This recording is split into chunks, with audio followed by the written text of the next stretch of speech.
Okay, Denise Zagadler, that's me, and I've got an extra bit, so I'm going to tell you that the first slide is a piece of material and it's got my print on it. It's the only piece of material that I've ever had with my print on it, so when it comes up you'll be super amazed at how fabulous it is, and this is it.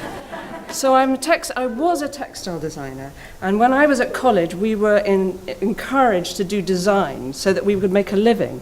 And so I took their advice, although I wanted to do all of it.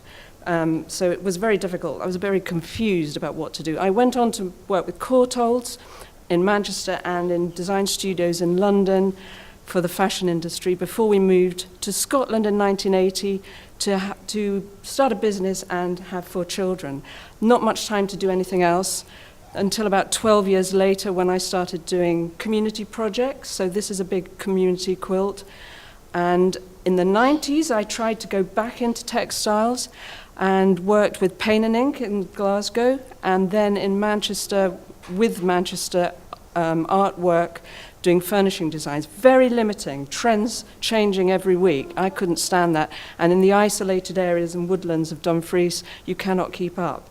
So I decided I wanted to be an artist and joined the Society of Scottish Artists and did some very simple imprints on cloth, and it was accepted into their first exhibition, my first exhibition with them. So that was very encouraging. And I then went on to discover something called ImageMaker, which is a wonderful Dylon project for children aged 10 to decorate their T-shirts, which is my kind of level. So using photocopies, you can put things onto cloth, and I started doing that as a series and wondered whether I fell into the craft label or the art label. That was another confusing thing. I carried on making large, long, great big hangings with this ImageMaker, with this hands-on technique. Again, I thought maybe I was a textile artist, but I didn't want to be limited to being a textile artist. So I kept on putting work into the SSA. This one was another big hanging that was my first use of digital printing, because with the ImageMaker you lose your fingerprints because it's such an intense, on that kind of scale, way of working. Digital prints, you can wash them, you can multiply them, and it keeps the flexibility of the cloth. So that is showing these digital prints in a solo exhibition, plus projections from a performance that I did as part of the installation, and these images sort of came and went in a rather spooky way on these hangings as part of the installation. 2 solo shows were used with those. And this is a design piece, because the same hanging in an art setting was bought for an interior design piece. They put it in upside down, haven't they? But they bought it, so I'm not complaining. That's in Beirut somewhere. Yeah, so art design. Drawing has always been part of my practice, and that's a series of lace-clad bodies that I've been doing for a while. They're life-size pencil drawings, and I use reference points, photographs, and I use the lace itself to work from. So I'm continuing with that. Why are you? Oh, right. So this one was I won a prize with the SSA with this one, and it's the only time I've ever sold anything at the SSA. Little brass plaque you get. So I'm thinking of knocking up a few of these little brass plaques and just putting them up, because you sell the work if you've got a brass plaque. So this is a small work on canvas using ImageMaker again. My work is photocopies. I use photocopies. I throw myself onto the photocopier with wrappings on me. And I use a very old-fashioned photocopier, which has a particular quality that I like, not like a photograph. It's very specific contrast and heightens detail.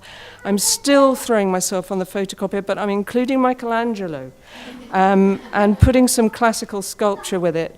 That's quite a big piece, and it was shown in Arusha Gallery in Edinburgh this year, which was a big thrill for me. Design should be coming up any minute now, because a part of my work has been designing collaboratively. This was with Joe Hodges for Changing Room, looking at the menopause, the taboo of menopause, by using 6 wardrobes and the stories and experiences of women within these 6 wardrobes. And to make that work, took a lot of design thinking. A lot of energy went into the logos, the color palette, what we included. It was an interactive exhibition, and to make that work, it took a lot of thought and was very exciting. I've worked collaboratively in a group called Iris that had artist books that were putting the highlight on artist books. Again, design to display and lay out something like that where people could pick up the work. It wasn't imprisoned behind glass. Took a lot of thinking, and working within a team was an interesting experience as well. But it was fabulous. Last year was a wonderful opportunity working with the costumes designed and made by performance artist Alex Rigg. Huge amount of costumes, huge amount of work, all different materials, and to really allow people to access that. Took all my time placing it, as you will well know, of where to put things. And then getting the chance to actually perform as well and dress up, which I love. So that's another aspect. Where performance fits into design, craft, textiles, I don't know, but I thoroughly enjoyed that. And the next thing you're going to see, come on.